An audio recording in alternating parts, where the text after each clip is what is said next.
The night I realized loyalty has a breaking point. 15 years, gone, in a single 30-second phone call. Mark and we were closer than brothers. We started our firm in a cramped garage, eating cold pizza and working 18-hour days just to keep the lights on.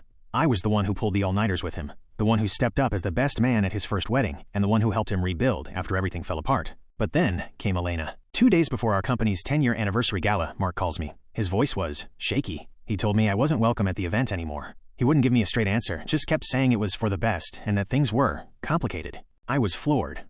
I'd already rented the tuxedo. I'd written the speech. I thought he was just stressed, but then I got a text from his assistant. It turns out Elena gave him a literal ultimatum. She told him that if I showed up, she was walking out.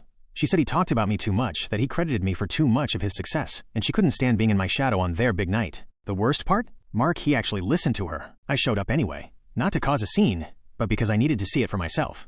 I stood in the back of that ballroom and watched him accept the Entrepreneur of the Year award.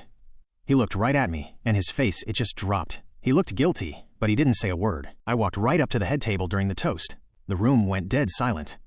I didn't yell. I didn't scream. I just leaned in and whispered, "I hope she's worth the 15 years you just threw away." I turned around and walked out. My phone was blowing up before I even hit the valet, but I didn't answer. Sometimes, you realize that some people don't want a partner, they want a fan club. Mark called me 6 months later, after she left him.